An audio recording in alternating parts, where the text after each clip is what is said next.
Persons listening to this show should experience varying degrees of euphoria and might radiate a warm glow of truth from their entire being. This phenomenon sometimes lasts hours after a typical brain massage. If you are listening with another lights-on listener and they begin to glow, don't be concerned. This is a phenomenon normally associated with Pastor Scheidbach's patented brain massage technique and merely means the truth has set them free. The devil beware. Pastor Scheidbach is on the air. Hello, I'm Dr. Jerry Scheidbach, pastor at the Lighthouse Baptist Church in Santa Maria, California, and your brain masseur. Get ready for your brain massage. The battle for America is on. Tina Peters pardoned. Okay. Why has Obama been visiting Europe here lately in 2025? Let's separate rumor from what we know is true and then put it together.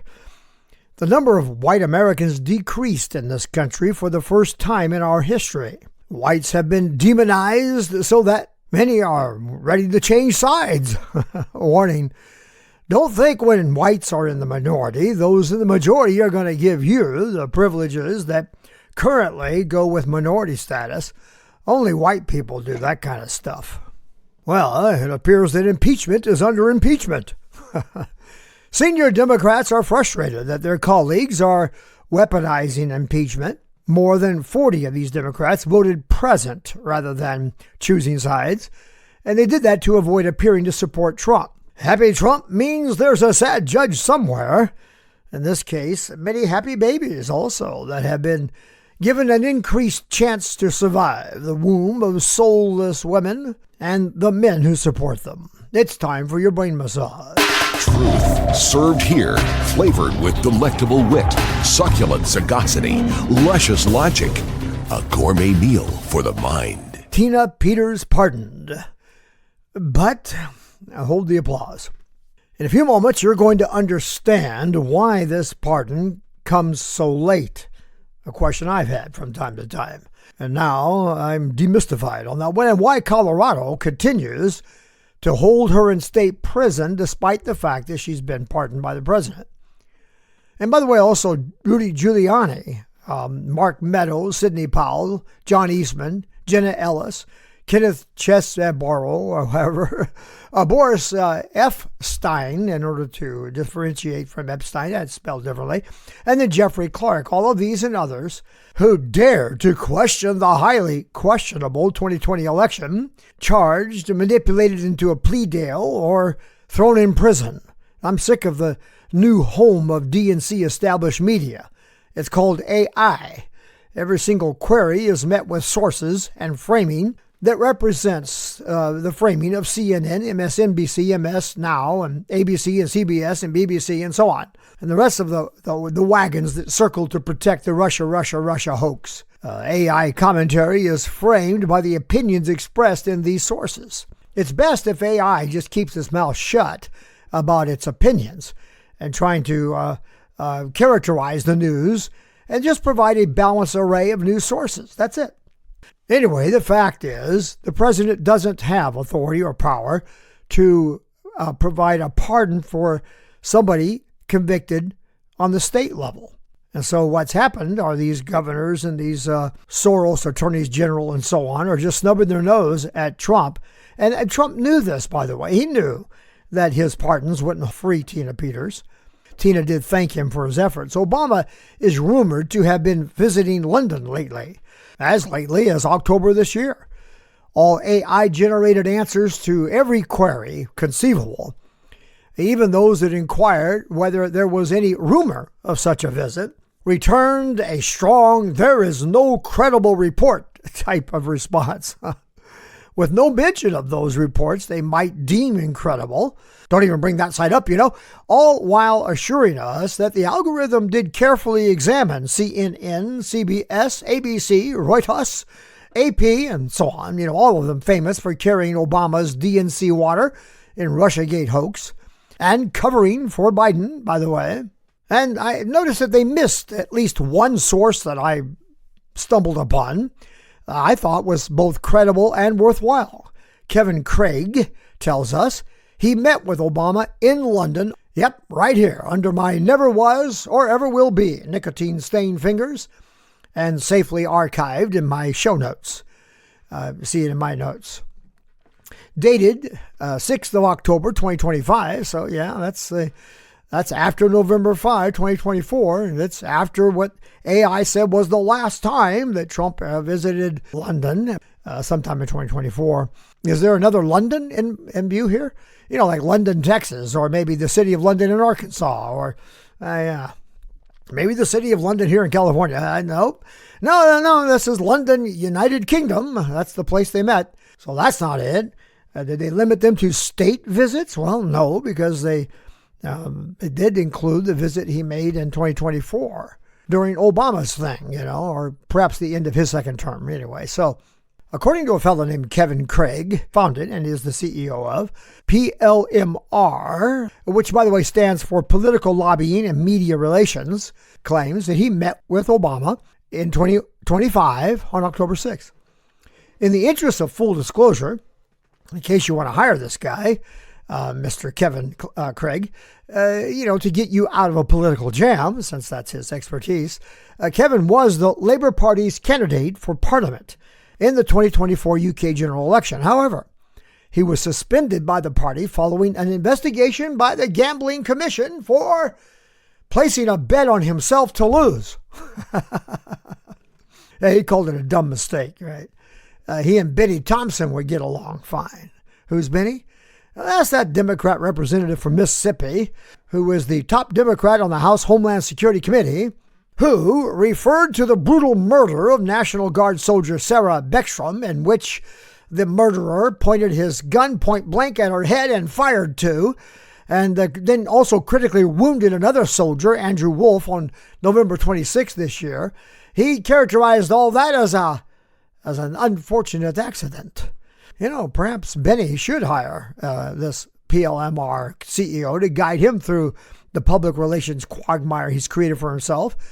Kevin does seem to have managed his own mess, at least to be a successful CEO now. But anyway, and so, who's Kevin Craig, founder of PLMR, who met with Obama in London on October 6th? Well, he's a longtime member of the British Labour Party, Starmer's gang. He's a London-based former British politician and current founder and CEO of one of the premier multi-million-pound communications agencies in the entire United Kingdom, top 20, and ranked among the top 250 such firms in the world. The sort of firm that handles public affairs, public relations, crisis management. Think Obama might be shopping for some of that? All of AI. Let's see. Yeah, I checked in with Grok, Brave AI, Perplexity. I think it was Perplexity and ChatGPT. Wait a minute, I don't think I checked ChatGPT. Let's see. And well, what do you know? Chat did find the September 24 appearance to an event called An Evening with President Barack Obama. September 24, 2025. Well, that's great. I have corroboration. It's final. Obama was in London during this visit. In fact, here's a video of his motorcade rolling through London at that time, and he was seen coming in and out of the hotel where he stayed. So, Obama was in London and took time to visit with Kevin Craig, a world-renowned expert on public affairs, public relations, and crisis management. If you read Kevin's article about what they discussed, it was all about his speech at the event earlier in that week and the pros and cons of globalism. Of course, he would have told us if Obama mentioned any concerns he might have about a grand jury investigation that's been launched in August this year, responding to evidence Tulsi Gabbard discovered and revealed, indicating Obama's role in initiating the post-election version of Russiagate hoax in an effort to harass, impede, and possibly to provide grounds for impeachment of President Trump on a claim Obama knew was a lie, cooked up by Hillary during the election in a failed attempt to stop Trump from winning. Now, sure, Obama just wanted to talk about his philanthropic foundation, but Kevin forgot to mention the philanthropic foundation thing. So do you suppose Obama might have planned to extend his stay in order to have a personal consultation with a famous public relations, public affairs, fixer for crisis management guy? The storm is gathering over his head right now, so I'm just saying. Sometimes you just need to go with what's in front of you and wait until sufficient information appears to settle it all out, sort it all out. But I will say, It requires some seriously persistent digging to find this information. And by the way, I did query whether Obama had visited London in 2025, which returned the no credible sources message from AI, Brave AI anyway. And I queried whether there was any rumor, and I got the same response. And so I think it's reasonable to suggest someone with an algorithm pen wrote in some roadblocks on this story instead of just stating the facts simply and perhaps adding that no primary source reports Obama met with Kevin to discuss strategy for navigating the coming public relations storm of thunder, lightning, and flood rains. You know, the crisis that's building right now over his head and following Obama around like a Joe big cloud. Now, BTFSPLK is the way Al Caps spelled it, the name of this character he created for little Abner. And when he was asked to pronounce the impossible to pronounce name, he did so by extending his tongue, closing his lips, and blowing a raspberry. Kind of sounds like this. Yeah, that's it. Said the masseur with tongue-in-cheek ensconced. Obama wanted Kevin to help him trap the cloud gathering over his head in a Joe jar. Anyway, the parallels keep suggesting themselves. Joe was Obama's Joe cloud, trapped in a Joe jar. To open the lid of his Joe jar on Trump, but it looks like it's settling over his own head instead. What's that? You see, the White House has just sent a message for Obama? Okay. Some are alleging that Obama is undermining Trump's foreign policy during these trips abroad. How are the mighty fallen? You know, it's not unheard of for Democrats to lobby foreign governments against a sitting president of the United States. Here's an article from The Federalist, March 10, 2015, written by Sean Davis. Quote, Ted Kennedy secretly asked the Soviets to intervene in the 1984 elections, end quote. Really? Kennedy created the roadmap, he said, for treasonous meddling, end quote. Yeah, so Kennedy sent secret messages to the Soviets during the Cold War. I mean, at least if you can believe what was released rather quickly at the fall of the Soviet Empire from the Soviet archives, thrown open by none less than Boris Yeltsin himself, a champion of the collapse of Russia and perestroika openness. In the archives, a memorandum was found that was addressed to Yuri Andropov, top man in the USSR, while Reagan was talking about Star Wars. The subject of the memorandum was Senator Edward Kennedy. Quote, on 9 to 10 May of this year, Senator Edward Kennedy's close friend and trusted confidant, Tunney, was in Moscow. Now, the memorandum continued, quote, the senator charged Tunney to convey the following message through confidential contacts to the General Secretary of the Central Committee of the Communist Party of the Soviet Union, Yuri Andropov. Kennedy offered to assist Andropov in, quote, dealing with President Reagan, end quote. In return, Kennedy asked Andropov to, quote, lend the Democratic Party a hand in challenging Reagan in the 1984 presidential election, end quote. What? Ted Kennedy, who does not track well when crossing bridges, Chappaquiddick comes to mind, was trying to build one with Russia during the Cold War behind the president's back, raising multiple knives to stab to death the people's right of consent. Way back then, the start of these dirty Dems have been at this for a long time. Ted Kennedy offered to visit Moscow, specifically to provide the Russians with inside information on nuclear disarmament that he said they could use to frame an argument to get around U.S. negotiators. Then he offered to get Andropov on American TV to pitch his Russian propaganda. Kennedy offered to ensure the interview with American media would look like honest journalism. Yeah. So it's a tradition among Democrats to go to El Salvador to undermine the foreign policy of the sitting president of the United States, to undermine the American people and their consent of who will govern them. Democrats are, in fact, the number one threat to democracy. So excuse me if I question Obama's loyalty to America, to its founding, to its core truth and principle. Like this one, all men are created equal and endowed by their creator with certain inalienable rights. He just couldn't quite get that right, could he? I think he cited multiple times and almost got it right once. Anyway, Obama, who said whatever America once was, it is no longer a Christian nation. Well, there you go. Obama, who called us God-fearing patriots, God and gun clingers. who was elected to end the racial divide, but did everything he could to deepen the racial divide in America and succeeded. Impeaching impeachment. Al Green strikes again. I think it's his second or maybe a third effort. Playing to his base of Trump haters, he promised to bring impeachment before the House before Christmas. Well, he kept his promise and was seriously rebuffed by his own party. The vote was 237 to table the motion and 140 to put it before the House for a vote. Al has lost a lot of ground on this effort to weaponize impeachment, and that is what bothers at least 47 Democrats, probably more. They've already dug themselves into a hole so deep, the Democrats cannot go on being about one thing: hate Trump. It's getting old and very moldy. People are tuning out. You want to see the list of articles these yahoos are presenting to impeach our wonderful president? Well, go here in my notes and here in my notes. They simply don't have anything except their hatred for Trump, and that's wearing thin. Their dilemma is understandable. If they don't come up with something that will turn Trump's base away from him, and so finally give up, well, their base will eat their lunch. However, if they continue feeding their base, it's going to be impossible for them. It's hard for reasonable people to continue hating the man that has secured our borders, lowered the price of eggs, gas, removed taxes on tips, restored law and order in Washington, D.C., and making incredible progress in other dirty blue cities with the same, and meanwhile securing peace all over the world and securing trillions of dollars of investment in the American economy, and he's begun to pry loose the hands of the wicked off the sword of civil justice to free it from its use to punish political opponents for the Democrats and return it to its divinely ordained purpose to execute wrath against evildoers. Go get 'em, ICE. Take it to 'em, Hegseth. Hey, Bondi, Cash, and Bongino. Keep pushing those Epstein files out into the open.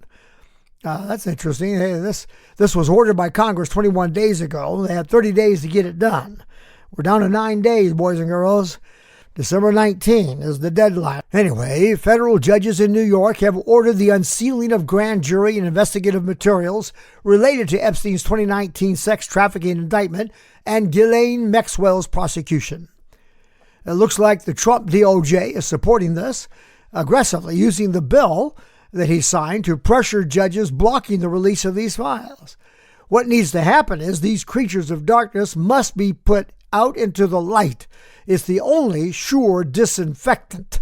The light of truth. As long as we have systems in place that allow these pedos to prey on children in the darkness, they're going to continue doing it. And more children will be destroyed. It's like Trump has said, though, Epstein was a Democrat, and while he maintained friends of both sides of the aisle, he was at home in the Democrat Party and had mostly, and I mean way mostly, Democrat friends. But let it all come out. I don't care what color these pedos are, red or blue, or any hue in between. The only way this stops is if it's put into the light. Whether or not the material will provide what is needed to get legal convictions, okay, we trust that there will be. But let's hope it will at least be enough to trigger conviction of their conscience, and if not that, at least public scorn. So let them be tried in the court of public opinion. Anyway, senior Democrats are frustrated that their colleagues are weaponizing impeachment. More than 40 of these Democrats voted present to avoid appearing to support Trump. These Dems don't want to poke the bear. House Majority Leader Hakeem Jeffries is among them.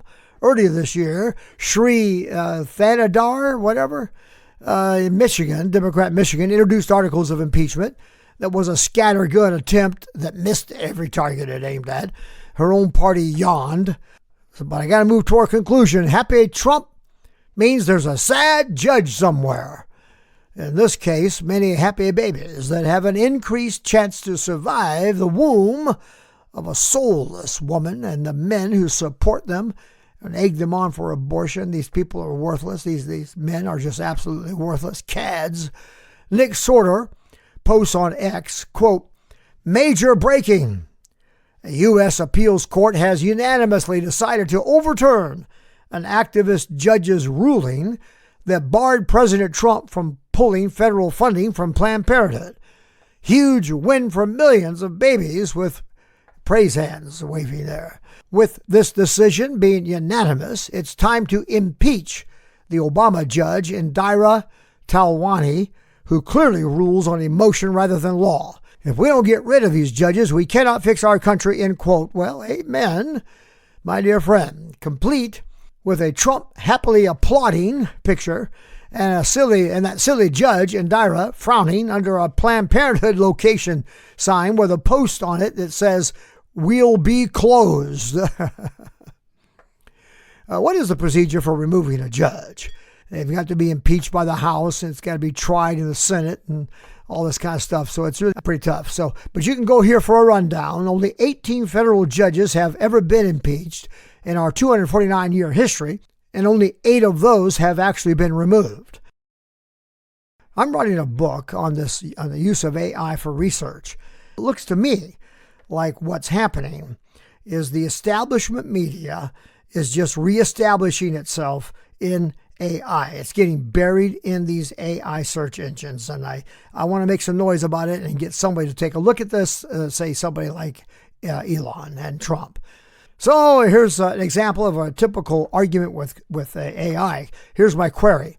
Which appeals court struck down the effort to bar President Trump from pulling federal funding from Planned Parenthood? Response.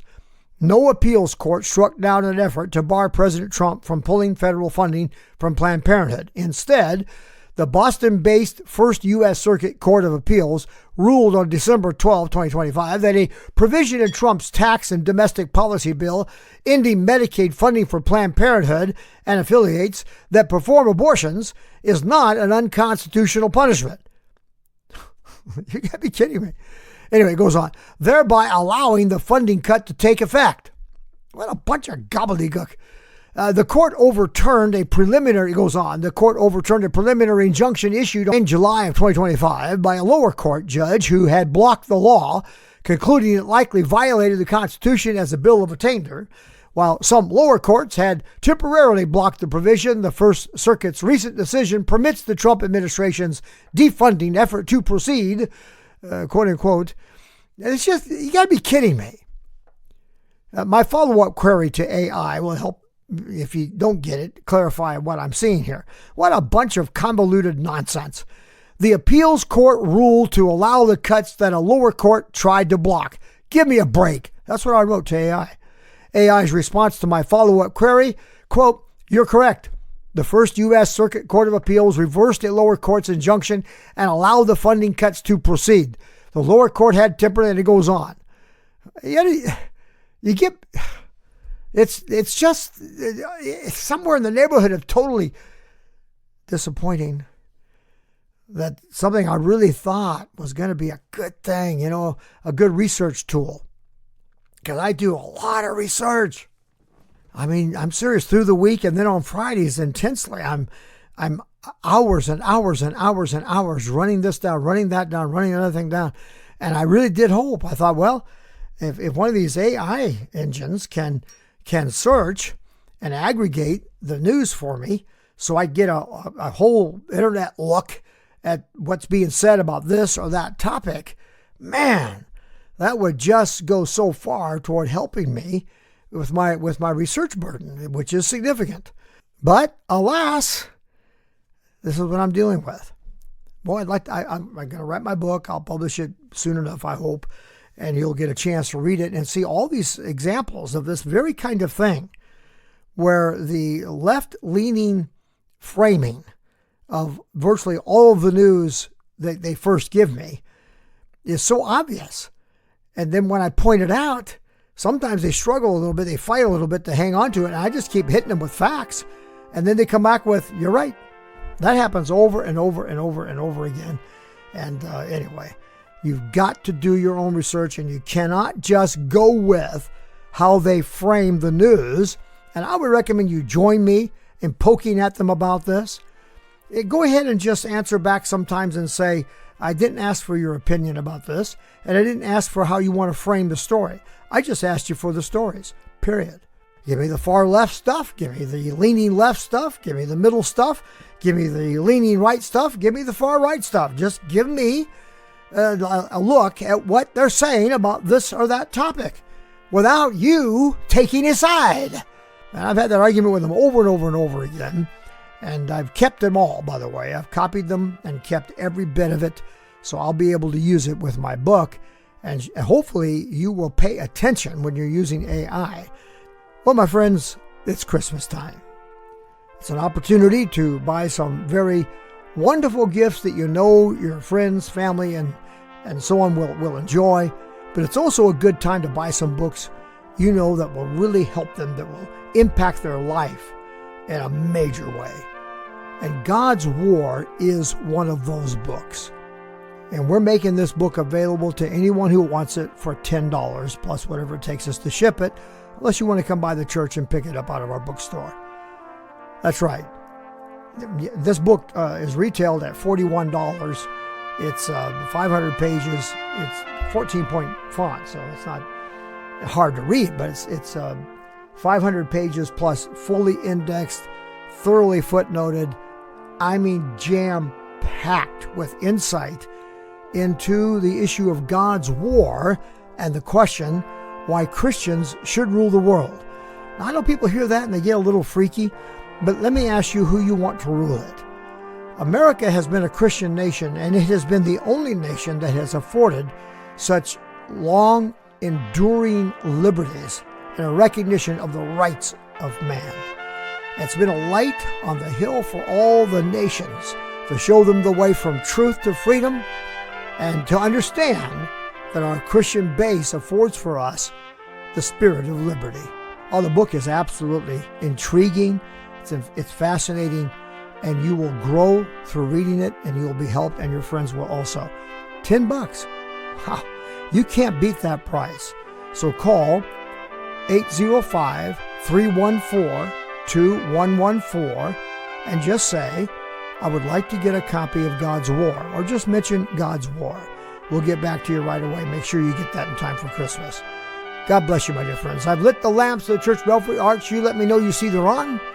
Call me at 805-314-2114. Let's have a chat. If you want me to call you back, you let me know. And then you can email me by going to our website, brainmassage.net. Again, brainmassage.net. And you can send me an email, and I'll respond to you. I respond to all my emails that I receive through this website. You can leave a message for me again, 805-314-2114, or email me at brainmassage.net. And either in the email or on the message you leave, just mention God's War. We'll get back to you. Make sure you get it for only $10. That's an amazing price in time for Christmas. God bless you. God bless America. I'll be in my pulpit this Sunday.